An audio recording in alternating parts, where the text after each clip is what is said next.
क्या आप भी शायद अनवर की वीडियो देखकर अमेज़ॉन पे हाउसेस बेचने का सोच रहे हैं?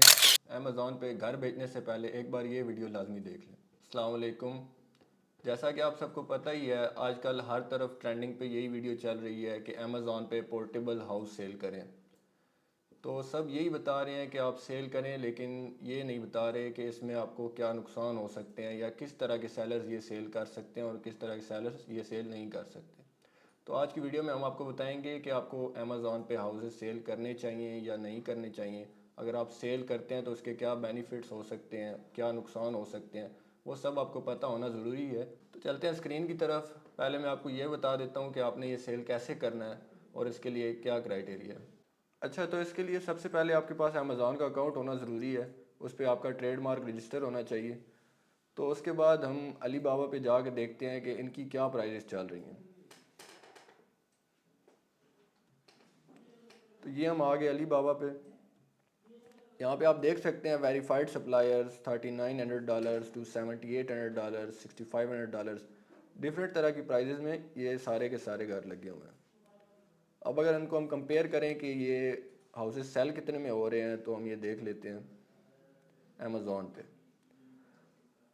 अमेज़ॉन पे ये हाउसेस $10,000, $8,000, $10,000 इसकी काफ़ी अच्छी प्राइस में सेल हो रही है। चेक कर सकते हैं $15,000, $20,000, $21,000। अब देख सकते हैं इस पर रिव्यूज़ भी आए हैं, मतलब लोगों के सेल हो भी रहे हैं। ऐसा नहीं है कि ये सेल नहीं हो रहे। इसको सेल करने के लिए सबसे पहले आपने अली बाबा पे जाना है, वहाँ से अपने सप्लायर से कांटेक्ट करना है।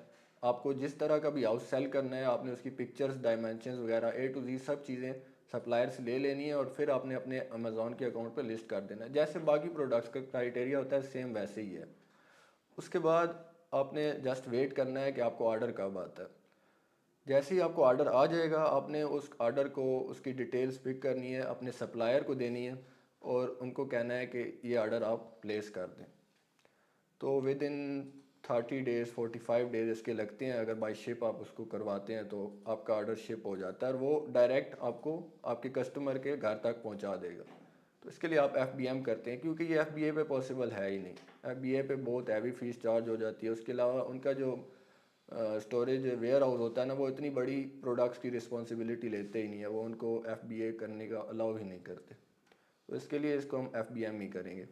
अब ये तो हो गया इसका एक बहुत ही कॉमन सा तरीका है इसको सेल करने का, कि आप इसको कैसे सोर्स करते हैं, सेल कैसे करते हैं। उसके अलावा फिर डिफरेंट, जैसे आप बाकी प्रोडक्ट्स पे स्ट्रेटजीज लगाते हैं उनको सेल करने के लिए, PPC चलाते हैं, रिव्यूज़ वगैरह।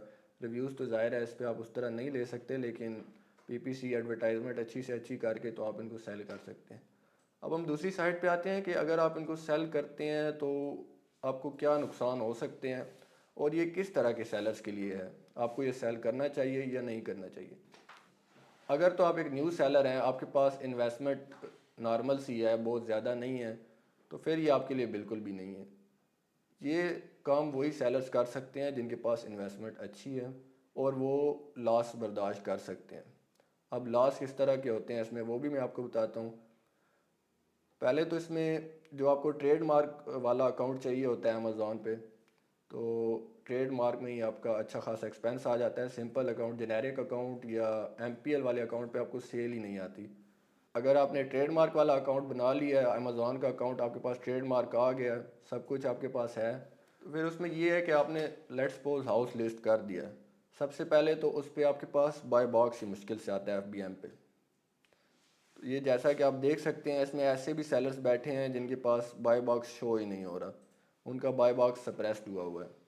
ये आप देख सकते हैं, एक और भी सेलर है, इसका भी बाय बॉक्स सप्रेस्ड है। तो जाहिर है अगर आपके पास बाय बॉक्स नहीं शो होगा, ये जेनेरिक है। देखिए जेनेरिक बंदों के पास बाय बॉक्स इजीली नहीं आता। अब ये बंदा है, ये माइक्रो प्राइवेट लेबल कर रहा है, तो अगर इसका प्रॉपर ट्रेडमार्क हो तो फिर इसके पास शायद बाय बॉक्स हो भी जाए कन्वर्ट। और मोस्टली US के अकाउंट्स पे FBM में बाय बॉक्स आपके पास आता ही नहीं है अगर आप नॉन रेजिडेंट हो। तो अगर आपका US के रेजिडेंट की डिटेल पे अकाउंट बना हुआ है तो फिर आपके पास बाय बॉक्स इजीली आ जाता है।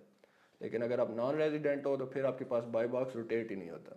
तो अगर बाय बॉक्स सप्रेस रहेगा, कस्टमर को आपका डायरेक्टली शो नहीं होगा, तो फिर बहुत ही माइनर चांसेस हैं कि आपके पास सेल आए, ना होने के बराबर चांसेस हैं।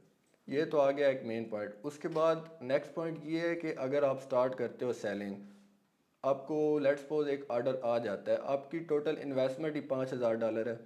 وہ آپ نے اپنی انویسٹمنٹ لگائی، ایک ہاؤس پرچیز کر کے اپنے کسٹمر کو شپ کرا دیا. اب لیٹ سپوز آپ کو سپلائر کو پہلے پے کرنا ہوتا ہے، وہ پھر ہی آپ کی پروڈکٹ شپ کرتا ہے. تو آپ نے اس کو پے کر دیا اور ادھر سے آپ کے کسٹمر نے آپ کا آرڈر کینسل کر دیا. اس کے پاس تو آپشن ہوتا ہے، وہ کینسل کر سکتا ہے شپ ہونے سے پہلے پہلے. تو پھر یہ سیدھا سیدھا آپ کو سمجھیں لاس ہو گیا، آپ کو پینلٹی پڑ گئی، آپ کی ساری انویسٹمنٹ اسی میں چلی جائے گی. اور اس کے بعد ایک اور پوائنٹ یہ ہے کہ آپ کا ہاؤس کسٹمر تک شپ ہو گیا، اس نے پیمنٹ کر دی، آپ کے امیزون کے اکاؤنٹ میں پیمنٹ آ گئی، لیکن کوئی ایشو ہو جاتا ہے یا کسی بھی ریزن کی وجہ سے اگر کسٹمر ریٹرن بھیج دیتا ہے، تو اب ظاہر ہے آپ کا سپلائر تو آپ سے پروڈکٹ واپس نہیں لے گا. اگر لے گا بھی تو آپ وہاں سے واپس چائنا بھجوائیں گے، اس کی آپ کو شپنگ اتنی زیادہ پڑ جائے گی کہ آپ ایک نارمل بندہ تو افورڈ ہی نہیں کر سکے گا اس کو. تو یہ اس میں ایک اور بڑا فلا ہے کہ اس میں آپ کو ریٹرن آ جاتا ہے، تو وہ بھی بہت بڑا ایشو ہو سکتا ہے. اس کے علاوہ آپ کی یہ ہاؤس سیلنگ کی، پورٹیبل ہاؤس سیلنگ کی مارکیٹ بھی بہت سیچوریٹڈ ہو چکی ہے. جیسا کہ آپ دیکھ سکتے ہیں، میں نے کی ورڈ سرچ کیا پورٹیبل ہاؤس، تو اس پہ 937 آلریڈی جو بندے ہیں، سیلرز ہیں، بیٹھے ہوئے ہیں، اس کو سیل کر رہے ہیں. تو ایک نیو سیلر کے لیے یہ بھی مشکل ہے کہ اس پہ آ کے سیل کرے ہاؤسز، یہ ایک اور اس کے لیے ڈیفیکلٹی فیس کرنی پڑ سکتی ہے.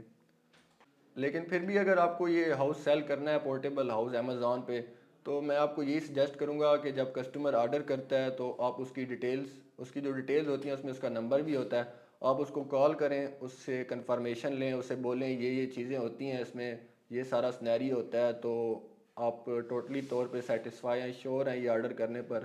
تو اگر وہ گارنٹی لے، ٹوٹل آپ کو سیٹسفائی کرے، شورٹی دے، تو تب ہی آپ یہ آرڈر اس سے لیں، ورنہ آپ اس کا آرڈر کینسل کر دیں. اور دوسری سائڈ جب آپ سپلائر سے بات کریں تو اس کو بولیں کہ پراپر ایک ایک چیز، مطلب اس میں کوئی ایشو نہیں آنا چاہیے، اور اس سے بھی سارا سنیریو بتائیں کہ آپ نے ڈائریکٹ FBM کرانا ہے، کسٹمر کے گھر بھیجنا ہے، شپنگ میں لیٹ ڈلیوری نہ ہو، کیونکہ اس میں آپ کو اگر لیٹ ڈلیوری پڑ جاتی ہے تو اس پہ بھی آپ کے اکاؤنٹ رسک فیکٹر پہ جا سکتا ہے. تو یہ بھی ایک اس میں ایشو ہے. اور سپلائر کو آرڈر کرتے وقت آپ اس سے یہ بھی کہیں کہ اس پہ اگر ان کیس آپ کو ریفنڈ آ جاتا ہے تو سپلائر بھی اس کی ریفنڈ کی ذمہ داری لے. مطلب آپ سپلائر کو وہ ریٹرن کریں اور وہ آپ کو ریفنڈ کرے. اس پہ کرتے تو نہیں ہیں ایسے سپلائر موسٹلی اتنی بڑی پروڈکٹ پہ، لیکن آپ ایسا سپلائر فائنڈ آؤٹ کریں جو آپ کو اس پہ ریٹرن کرے. اس طرح یہ ہوگا کہ آپ کو لاس کے چانسز کم سے کم ہوں گے، تو پھر آپ اس پہ ایزیلی ورکنگ کر سکتے ہیں. اور مزید اگر اس ویڈیو کے ریلیٹڈ کوئی بھی کیوری یا کویسچن ہے تو آپ ہم سے کانٹیکٹ کر سکتے ہیں، ہیلپ لائن نمبر نیچے دیا گیا ہے. Thank you.